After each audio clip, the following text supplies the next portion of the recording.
Hey everybody, how you all doing? Doing pretty good myself, thank you.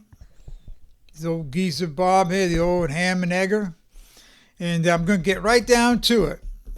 I'm still in the what the hell happened mood here. Alabama getting beat by Vanderbilt, and when I say they got beat, they got beat.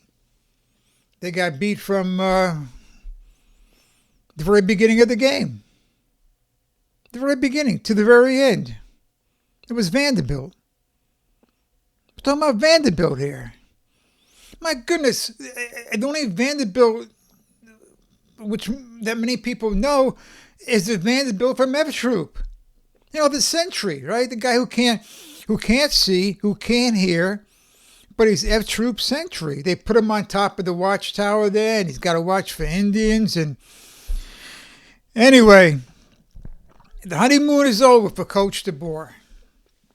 The honeymoon is over. And you might be saying, what do you mean by honeymoon? Well, I'm going to tell you what I mean by honeymoon.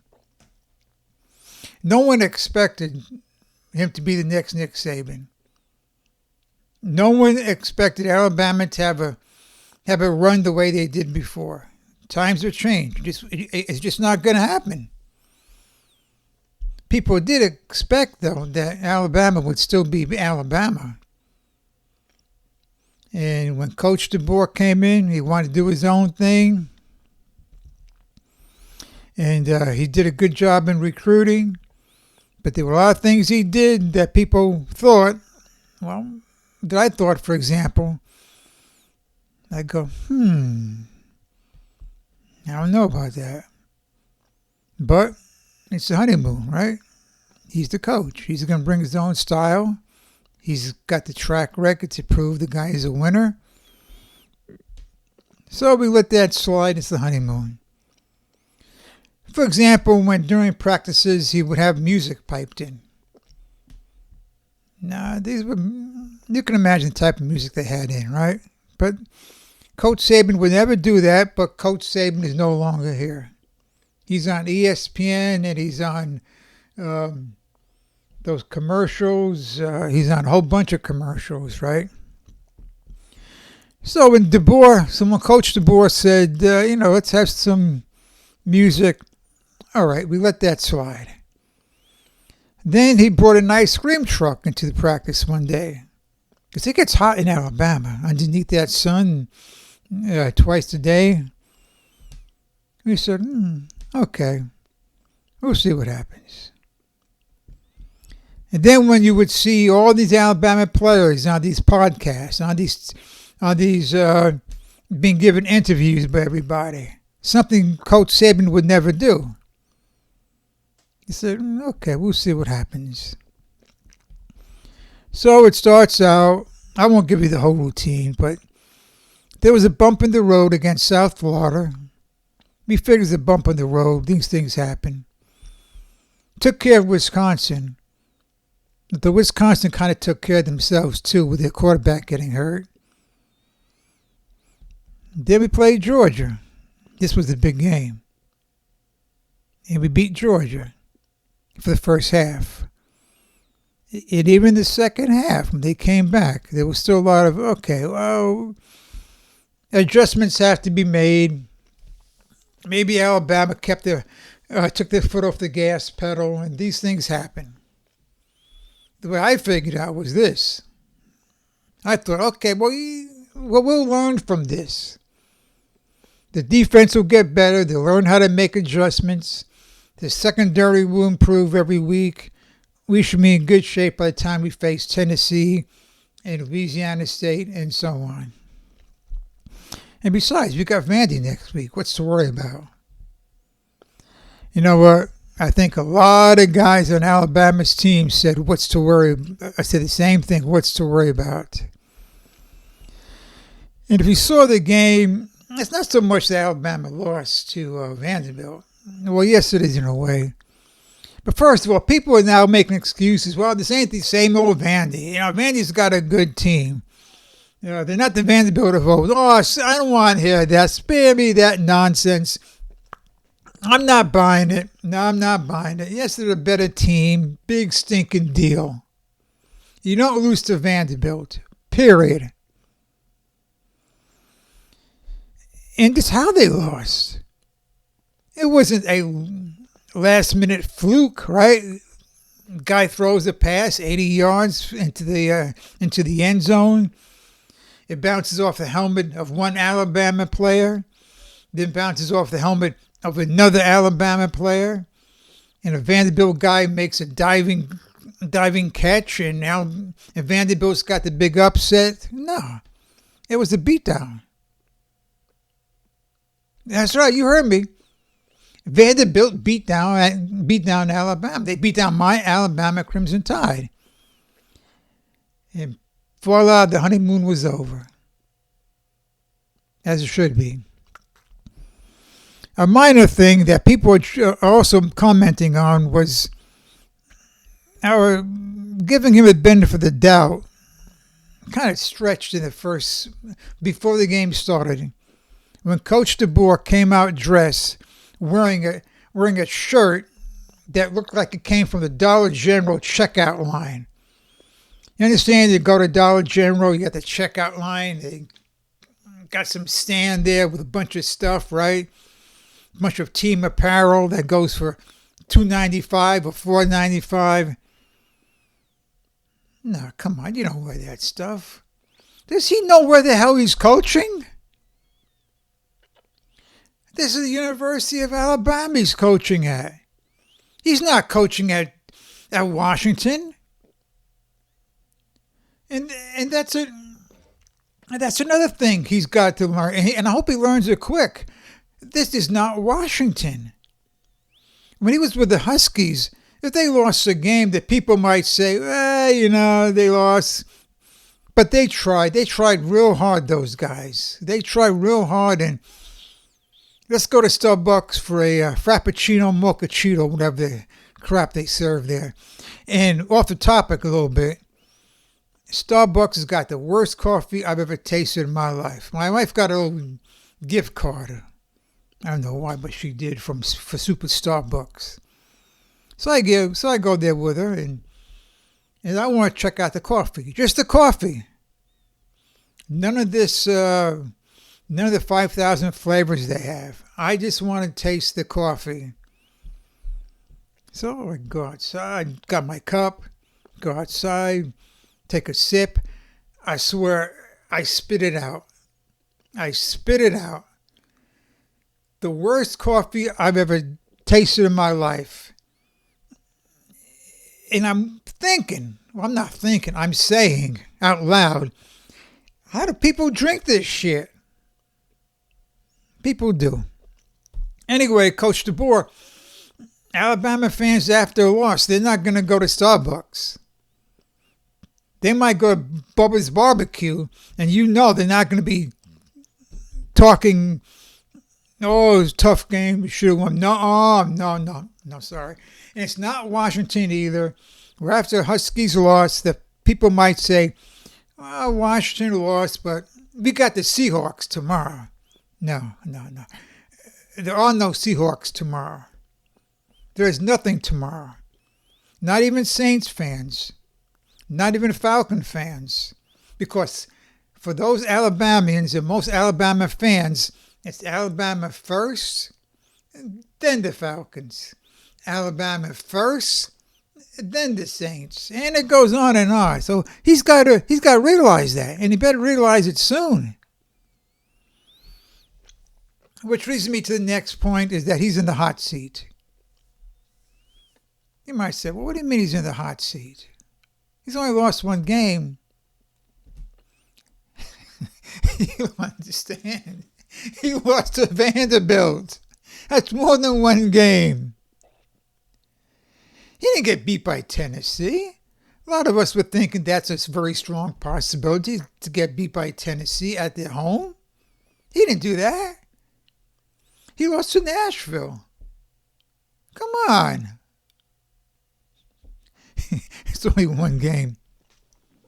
And no, they're not going to fire him at the end of this year. No, that would be dumb. He's still recruiting very well. They got some good recruits. Alabama's got another good recruiting class. Not sure who they're going to get on the defensive line, but defensive linemen are a priority for everybody. They're more valuable than gold, right? Did I just pause that? Oh, yeah. Let me see. Okay, never mind. But he's still doing well. He's got a top-notch quarterback coming in, the number 1, number 2 wide receiver in the country, number 1 or 2 running back in the country, same with quarterback, got a couple of nice wide receivers, and so on and so on. But he's in the hot seat, though, because people will be mumbling. There'll always be this undercurrent if he doesn't do well. And by doing well, it means to get that half-baked, soft as tissue defense going. Because Kane Womack, Alabama's defensive coordinator, is not up to the task. He is over his head. Beginning with the last half of the Georgia game to the ending of the Vanderbilt game, that's 6 quarters, Alabama's defense has given up 9 touchdowns. Almost 700 yards of offense they've given up. In Saturday's game, Vandy controlled the ball for 40 minutes. 4-0. No, I'm sorry. It was 42 minutes. 42. I don't want to take away anything from Vanderbilt. Let's add those 2 minutes in. They were 12 of 18 on third down. That's 66%. If you can convert half of your first downs, you're doing great. Even 45%, that's not too bad. Third down, 45%, that's not too bad. But 2/3? Defense is soft. They didn't show any emotion. They didn't show any aggressiveness. Nothing. Nothing at all. On that second touchdown that cut the lead to 5 points, and Alabama kicked off, there was still 2:44 to go in the game. With all 4 timeouts, counting the 2-minute warning. 2:44 to go in the game. Couldn't hold them. Could not. They drove up the field. 3rd and 8. I got you. 3rd and 9. No sweat. And they did the same thing over and over again. Now, Coach Womack, Coach DeBoer, here's where the hot seat comes in. You hired these guys. This was your pick. You chose them. It's on you. A coach has to do more than just recruit, and you're doing a good job. All right? You're doing a good job. You have to pick the right assistants. And this guy, Womack, send him back to South Alabama. Send him back somewhere. And there's been some grumblings, which is good, on Alabama's defense. You got a couple of guys saying, well, Coach Womack, he's a great coach, but he has to understand that he's not coaching at South Alabama. He wants to get every player in the right position. So what we would like the coach to do is to give us the plays a little bit quicker. He gives us the plays, we'll adjust. Because they got dogs on that defense. I mean, they got dogs like, tough dogs. Not the dogs like Michigan State or Purdue or UC or Louisville. No, they got tough guys back there. Womack doesn't have to micromanage the defense. Tell the guys what the play is. Give them enough time to adjust. And if the team captain there has to make a switch at the line of scrimmage, he'll make the line of scrimmage. And he'll probably do a better job than you because he's been with the defense longer than you. Because I tell you right now, with the exception of Mercer, and don't ask me what Mercer is other than it being on this schedule. With the exception of Mercer, every team's offensive coordinator, and I don't know who these offensive coordinators are, but every team's offensive coordinator will have an advantage over Alabama's defensive coordinator. I'll tell you that straight up. And my goodness, what happens when Josh Heupel gets a load of these guys? Louisiana State. Anyway, that's what he's got to do. He's in the hot seat. And if he doesn't win, he's got to win, he will be feeling the heat. He's going to have to change that West Coast outlook on life, or that look on football. Outlook on life, outlook on football. Down here, it's about the same thing, right? Now, no more the kumbaya stuff. No more ice cream trucks coming in. None of that nonsense. These are tough guys, you guys. These are great athletes. These are 5-star players. These are 4-star players. They've been in the system. They played under the greatest coach of all time. That is Nick Saban. And what happened to the adage of, if it ain't broke, don't fix it? In this case, it seems, if it ain't broke, throw it out the window. Does that make sense to you? Doesn't make sense to me. We're not expecting you to be Coach Saban. You can do your own little things that you do, your own little things that work so well out in Washington and I don't know, whatever Division II school you were at. Bring them there, sure. But you got to understand, though, you've never coached a team with the quality that these players have. And if you don't do well, if the team doesn't do well, people are going to say, hey, we don't care about you beating Sarkisian 2 out of 2 times. We don't care about you beating Lanning from Oregon 3 out of 3 times. We don't care about that. You know what we care about? You losing to Vanderbilt 1 out of 1 time. Oh, I tell you, and I got to let this vent. I've been watching a few podcasts and other people are venting. Now here's my chance, right? Because Saturday we got a tough game. Because South Carolina's quarterbacks, they're mobile. They like to run. Same thing with this Pavia guy who did a great job for Vanderbilt. He was good with New Mexico State. Last year with New Mexico State, they beat the barn last year. So he's no chump. He's a good quarterback. He's a tough quarterback. I lost my train of thought. Oh, yeah. So South Carolina, the only advantage that we have as opposed to Pavia is that the Gamecock quarterbacks don't throw the ball that well, which is good for us. But I know Alabama's 21-point favorites. I'm not going to go nuts here. I still think we're going to cover. But if we don't cover, if it comes down to the fourth quarter, it's going to get worse.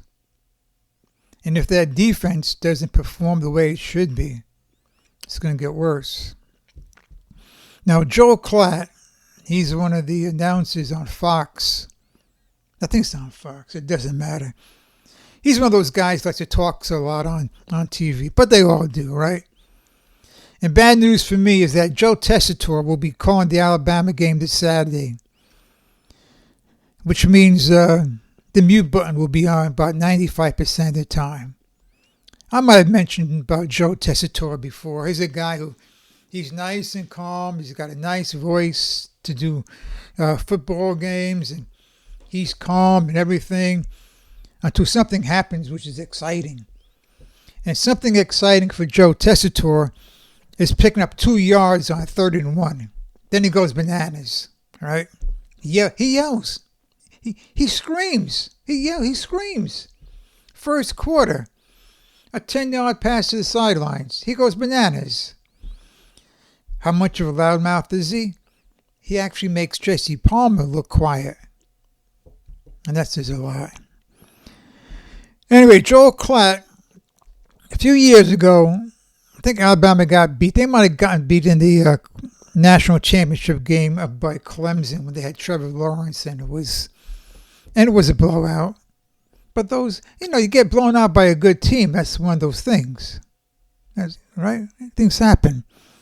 So after the game was over, he predicted Saban's demise. So Saban is done. Alabama's done. The dynasty is over. But it didn't it didn't turn out that way. And Joel Klatt he just said he was wrong. He admitted it. He said, I was wrong about this. And good for Joel Klatt to do that. There are a lot of people who would not have done that, but he did. But he said something, though, in which he was right this past few days. He said to him, Alabama looks like a Big 12 team. Talk about an insult. You know the Big 12, right? Big 12 is when you score 45 points and you get beat 52-45. Nah, it's not going to cut it here. No, it's not going to cut it here. The Alabama fans would much rather win a game 17-10 than to win a game 52-45. Of course, defense rules. It's always been that way at Tuscaloosa. So anyway, a lot more things here. Got to say, we all seen about, and if it's possible, we got to see if whether or not he's losing control of the team. You don't have a player refusing to come to the sidelines after the coach calls you. It doesn't happen. It's easy to say it will never happen under Saban. Fair enough. But what that says to me, and this was Malachi Moore. For Alabama fans, we know who he is. A well-respected guy. Everybody likes him. He was called to the sidelines. He wouldn't go in. He would not have done that unless he knew he could get away with it with the coaches Alabama has. That's further disrespect, loss of confidence, and Kane Womack. Something's got to be done. Anyway, I think that's about it. Went a bit longer than I thought it would be. That's how things usually go.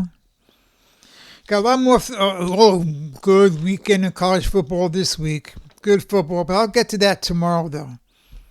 The baseball playoffs. Excuse me. Yeah. Okay. Yeah. I'll talk about that later, a little bit later today. It gives me an opportunity to tell you what's wrong with baseball. Not the game. The game is beautiful. The game is beautiful.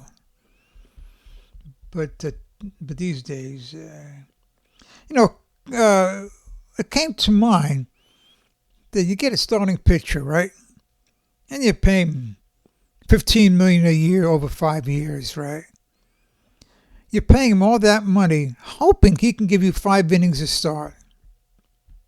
Think about that. 5 innings. You say to yourself, you say to the guy, hey, Ace, give me 5 innings, and that's good. Maybe you can give us 6 innings. Ooh. 7 innings, I don't know. We don't want you straining yourself. You got to take care of that arm, right? 7 innings. But I'll get to that a little bit later. So in the meantime, I hope you enjoyed this. I know I sure did. So stay healthy. I don't want to get into that with all these people eating little Debbie cakes and Yahoos and Maron, I tell you, all this sugar going on. So stay healthy, stay safe, and be vertical. Stay vertical.